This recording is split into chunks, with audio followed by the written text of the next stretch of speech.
Hello everybody. 18 अगस्त 2020 की worksheet आ गई class 10th की सामाजिक विज्ञान अर्थशास्त्र। भारतीय अर्थव्यवस्था हम शुरू कर चुके हैं। भारतीय अर्थव्यवस्था के कितने क्षेत्र होते हैं आज हम ये पढ़ने वाले हैं। देखिए, 3 तरह के काम हम लोग करते हैं। पहला काम होता है जो बिल्कुल प्रकृति से जुड़ा हुआ होता है, जिसको हम प्राइमरी सेक्टर या प्राथमिक क्षेत्र भी कहते हैं।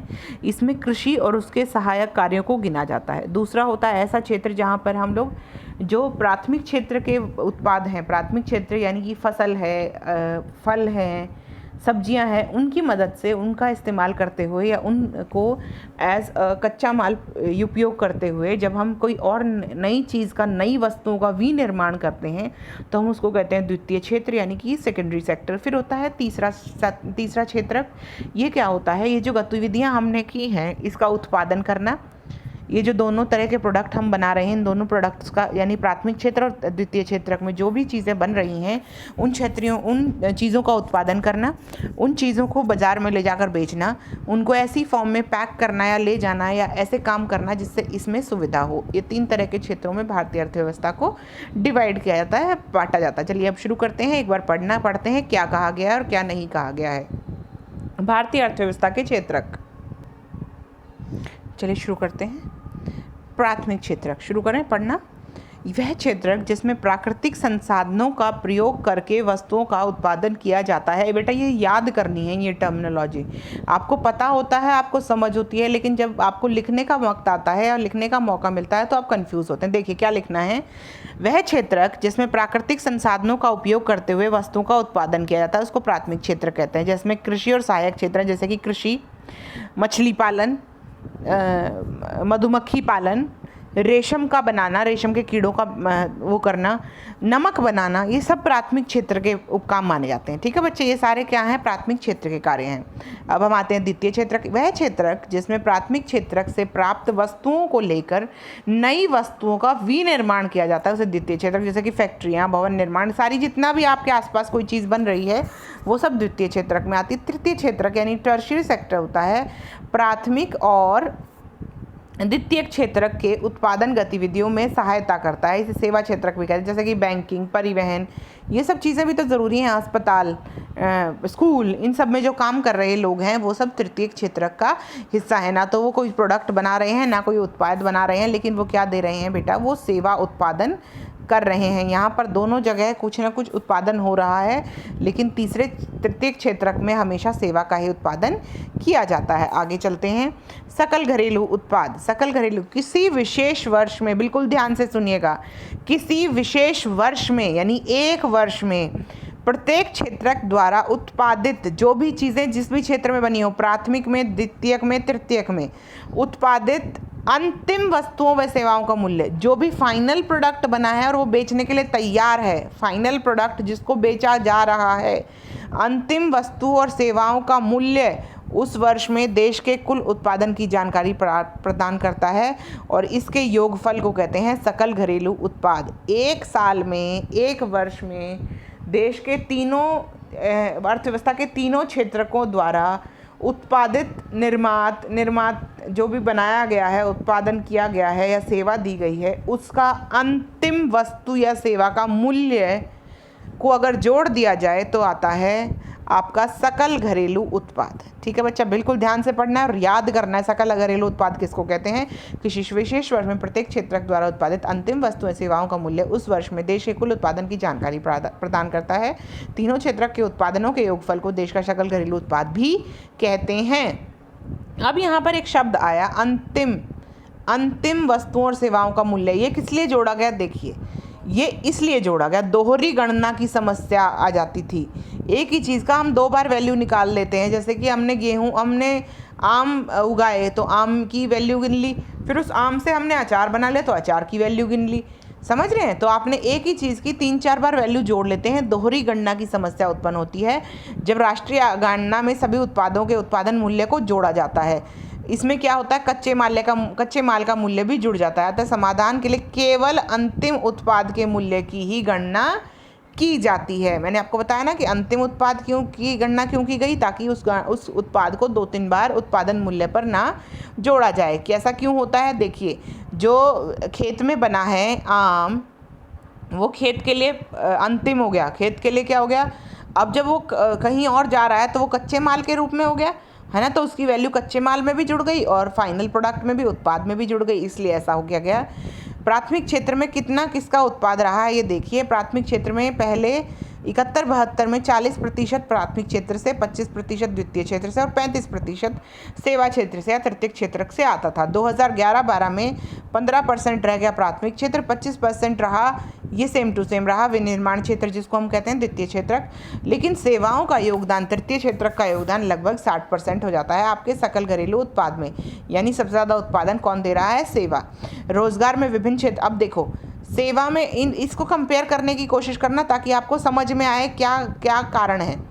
15% उत्पाद के बावजूद भी 49% ऑफ इंडियाज पॉपुलेशन, भारत का लगभग आधी जनसंख्या इसी गतिविधि में लगी हुई है, लेकिन इसका उत्पाद सिर्फ 15% होता है। यानी कि देश की आधी जनसंख्या मिलकर अगर 100 रुपये कमा रही है पूरी जनसंख्या, तो आधी जनसंख्या सिर्फ 15 रुपये कमा पा रही है। ये बात समझने की कोशिश कीजिए।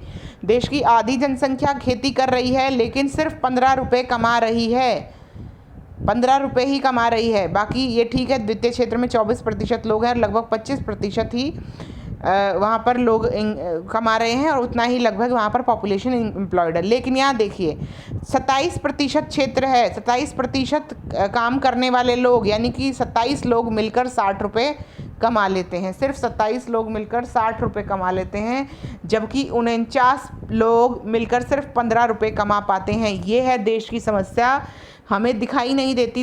जो खेती में बेरोज़गारी है वो दिखाई नहीं दे रही, लेकिन खेती में बेरोज़गारी बहुत ज़्यादा हो गई है। वहाँ लोग काम नहीं कर रहे हैं लेकिन उनको लगता है कि वो लोग काम कर रहे हैं। समझने की कोशिश कीजिए। उपरोक्त सारणी से स्पष्ट हो जाता है कि द्वितीय क्षेत्रक और तृतीय क्षेत्रक का सकल घरेलू उत्पाद में योगदान 3/4 है, जबकि यह कार्यशील जनसंख्या का 50% को ही रोजगार प्रदान कर रहे हैं। यही बात मैं कहना चाह रही थी, जो ज़्यादातर पैसे हैं वो काम कमा रहा है द्वितीय और तृतीय क्षेत्रक, जबकि ये लोग सिर्फ 50% हिस्से को ही नौकरी दे रहे हैं।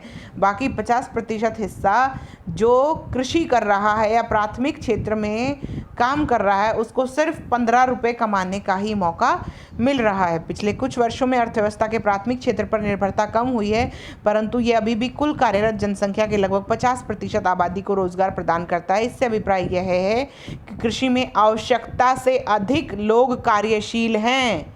जितने लोगों की ज़रूरत है उससे ज़्यादा लोग वहाँ लगे हुए हैं। दूसरे शब्दों में ये कह सकते हैं, यहाँ कौन सी बेरोज़गारी पाई जाती है? छिपी हुई या अल्प बेरोज़गारी की समस्या से जूझ रहे हैं यहाँ पर लोगों को पता नहीं है, लेकिन यहाँ पर एक बेरोज़गारी छिपी हुई बेरोज़गारी के रूप में उपस्थित है।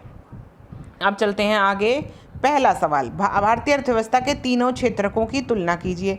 बहुत ही सुंदर तरीके से आपकी वर्कशीट में एक ही लाइन में तीनों क्षेत्र का कंपैरिजन दिखाया गया है, प्राथमिक, ये द्वितीयक और ये तृतीयक। आराम से लिखिए किस किस क्षेत्र में क्या कंपैरिजन दिखाया गया है।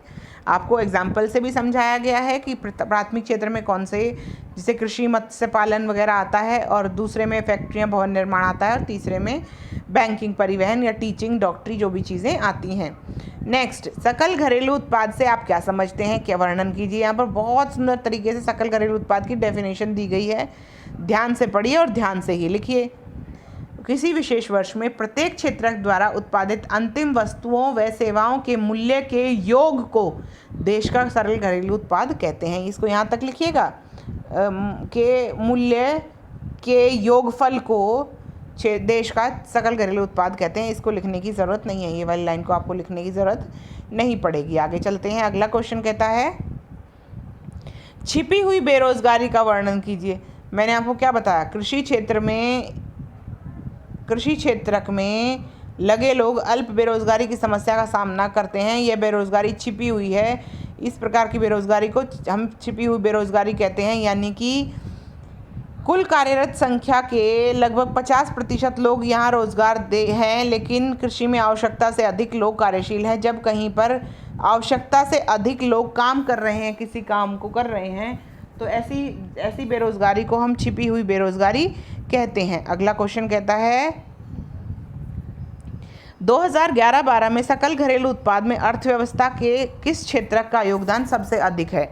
सबसे अधिक था बेटा तृतीय क्षेत्र का, लगभग 60%। देखिए 2011-12 में सबसे ज़्यादा किसने योगदान दिया है? तृतीय क्षेत्रक यानी कि सेवा क्षेत्र के लोगों ने, सर्विसेज वालों ने, जिन्होंने सबसे ज़्यादा सकल घरेलू उत्पाद में उन्होंने योगदान दिया है। ठीक है बच्चे, ये पूरी वर्कशीट कॉपी में नोट करेंगे, क्वेश्चन आंसर नोट करेंगे बहुत ही सुंदर तरीके से। बेटा ये जो वर्कशीट्स आ रही हैं बहुत इंपॉर्टेंट हैं एग्ज़ाम पॉइंट ऑफ व्यू से। आपके एग्ज़ाम का बहुत सारा हिस्सा इन वर्कशीट से आने वाला है, क्योंकि ये साल पूरा ऐसे ही निकलने वाला है। जो वर्कशीट्स में आया है वो इम्पॉर्टेंट टॉपिक्स कवर किए जा रहे हैं, और जो एग्ज़ाम आएंगे आपके वो एग्ज़ाम इन्हीं वर्कशीट्स के पर बेस्ड होंगे।